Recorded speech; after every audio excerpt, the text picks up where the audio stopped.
भाई दूज का दिन, खुशियों और रोशनी का त्योहार इस बार रहस्यमय और भयावह रूप में सामने आया। रेवा अपनी भाई की लंबी उम्र की कामना करती है, लेकिन एक अनहोनी घटना के बाद उसका भाई अज्ञात कारणों से गायब हो जाता है। अगली भाई दूज की रात दीपक अपने आप जल उठता है। तिलक की थाली में लाल चमक उभरती है और रहस्यमय आवाजें बहन और भाई के बंधन को पुकारती है। क्या ये प्यार है या श्राप? ये कहानी उस अधूरे बंधन, प्यार, डर और रहस्य को उजागर करती है जो हर भाई दूज की रात जिंदा रहता है। कही अनकही बातें, हिंदी हॉरर स्टोरी। भाई दूज का दिन था। पूरे गांव में दिए जल रहे थे। बहनें आरती की थालियां सजा रही थीं। हर घर में हंसी और मिठास थी सिवाय उस एक घर के। वहां पूजा की थाली पर तिलक सूख चुका था और बहन की आंखें किसी अनहोनी की आहट महसूस कर रही थीं। लोग कहते हैं उस रात उसने अपने भाई की आत्मा को बुलाने के लिए दीपक जलाया था। लेकिन जो लौ उस दीपक से उठी, उसने न सिर्फ अंधेरा हटाया बल्कि एक ऐसा सच सामने लाया जिसने पूरे गांव को हमेशा के लिए डरा दिया। वर्षों पहले एक छोटे से गांव में रेवा नाम की लड़की रहती थी। भाई दूज के दिन वह अपने भाई अर्णव की राह देख रही थी। उसने तिलक की थाली तैयार की, मिठाई रखी और दरवाजे पर दीपक जलाया। लेकिन भाई नहीं आया। रात बीत गई और फिर अगले दिन खबर आई कि अर्णव की मृत्यु उसी शाम नदी के किनारे हो गई थी। रेवा का विश्वास नहीं टूटा। अगले भाई दूज पर उसने फिर वही थाली सजाई और कहा, भैया इस बार आना मत भूलना। कहते हैं उस रात दीपक की लौ अपने आप जल उठी और दरवाजे पर किसी के कदमों की आहट सुनाई दी। रेवा ने दरवाजा खोला और देखा अर्णव खड़ा था, पर उसका चेहरा पीला था, आंखें बिना पलक झपकाए उसे देख रही थी।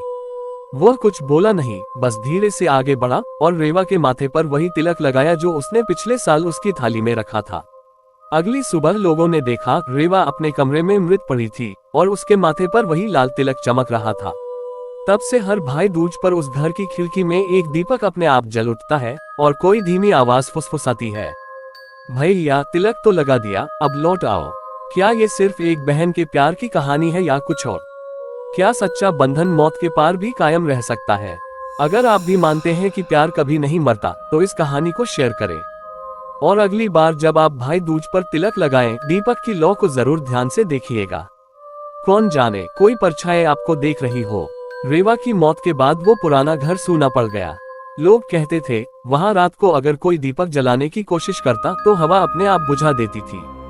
गांव वाले उस घर के पास भी नहीं जाते थे, खासकर भाई दूज की रात। लेकिन सालों बाद शहर से एक जोड़ा उस घर में रहने आया। नीरा और करण दोनों को पुरानी हवेलियां बहुत पसंद थीं। उन्हें गांव वालों की बातें अंधविश्वास लगी। नीरा को वह कमरा सबसे अच्छा लगा जहां रेवा की तिलक की थाली अब भी पड़ी थी, धूल में ढकी हुई, पर जैसे किसी ने उसे छुआ ही न हो। रात को अचानक नीरा को लगा कोई धीरे धीरे उसके कानों में फुसफुसा रहा है, भैया तिलक तो लगा दिया। वह चौंक कर उठी, पर कमरे में कोई नहीं था। दीपक अपने आप जल चुका था और थाली से हल्की सी लाल चमक निकल रही थी। नीरा डर गई। उसने करण को जगाया, लेकिन करण ने मजाक में कहा, शायद तुम्हें सपना आया होगा।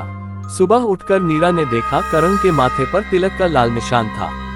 उसे कुछ याद नहीं था, पर कमरे में हल्की रात की गंध थी। रात बीतने के बाद नीरा की तबीयत बिगड़ने लगी। वह बार बार वही शब्द दोहराने लगी, भैया लौ मत बुझाना।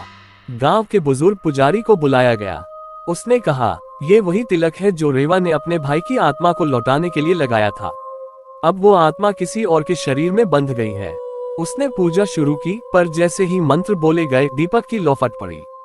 हवा ठंडी हो गई और कमरे में रेवा की परछाई दिखी। उसने धीरे से कहा, मेरे भैया लौट आए हैं, अब कोई हमें अलग नहीं करेगा। और उसी पल दीपक बुझ गया।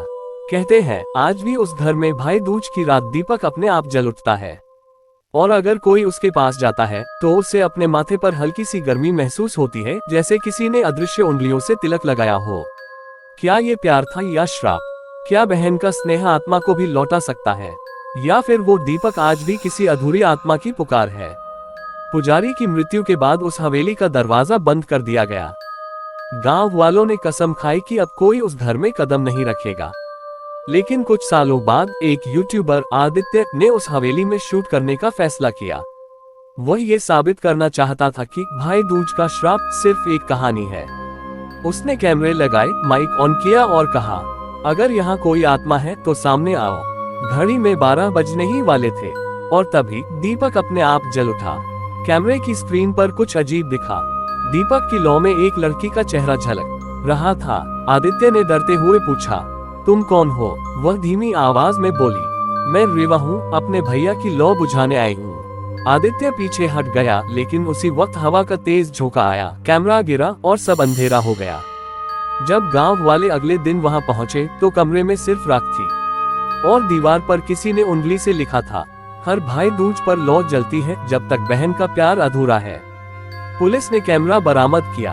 वीडियो में आखिरी फ्रेम में बस एक चीज दिखी, एक तिलक की थाली जिसमें 2 परछाइयां थी, एक बहन की और एक भाई की, दोनों बिना चेहरों के पर एक दूसरे की ओर बढ़ते हुए। लोग कहते हैं उस हवेली की राख अब भी लाल रंग की है, जैसे हर भाई दूज पर कोई तिलक फिर से ताजा होता हो।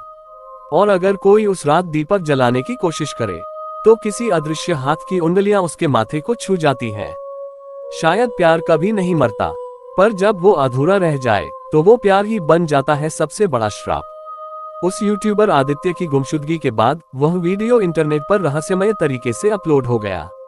वीडियो के अंत में एक चेतावनी लिखी थी, ग्रेटर देन, अगर तुमने इसे देखा तो अगली भाई दूज की रात तुम्हारे कमरे का दीपक अपने आप जल उठेगा। शुरू में लोगों ने मजाक समझा, पर धीरे धीरे रिपोर्ट आने लगी। कई दर्शकों ने बताया कि वीडियो देखने के बाद उनके घर में सच में दिया अपने आप जल उठा था। एक लड़की रिया ने ये वीडियो देखने के बाद अपनी आंखों के नीचे हल्का लाल तिलक देखा। वह डर गई, पर उसे महसूस हुआ कि कोई उसे पुकार रहा है। आवाज वही थी, भैया लौ मत बुझाना। रिया ने जांच शुरू की और हवेली पहुंची। जैसे ही उसने दरवाजा खोला, हवा ठहर गई। अंदर वही दीपक जल रहा था, बिना बाती, बिना तेल, लेकिन लौ स्थिर थी। दीवारों पर लिखा था, श्राप को तोड़ने के लिए एक सच्चा तिलक लगाना होगा, बहन के हाथों, भाई के माथे पर। रिया को याद आया उसका भी एक भाई है, लेकिन वह विदेश में रहता था। उसने वीडियो कॉल पर भाई के माथे पर स्क्रीन के जरिए तिलक लगाने की कोशिश की और तभी हवेली की दीवारें कांपने लगी। दीपक की लौ तेज हुई और उसमें रेवा और अर्नव की परछाइयां मुस्कुराने लगी। धीरे धीरे दोनों धुएं में बदलकर आसमान की ओर उठ गए। हवेली में एक मधुर गंध फैल गई, जैसे किसी ने सदियों बाद शांति पाई हो। रिया ने रोते हुए कहा, तुम्हारा बंधन अब अमर हो गया। लेकिन जैसे ही वह बाहर निकली, उसने देखा उसकी हथेली पर वही लाल तिलक चमक रहा था और उसके पीछे से एक फुसफुसाहट आए, अब हर भाई दूज पर ये लौ तुम्हारे पास लौटेगी। कहते हैं उस दिन के बाद हवेली की लौ हमेशा बुझी रही, पर हर भाई दूज की रात किसी एक बहन के कमरे में अचानक दिया जल उठता है, क्योंकि रेवा और अर्नव अब भी ढूंढ रहे हैं उस आखिरी तिलक।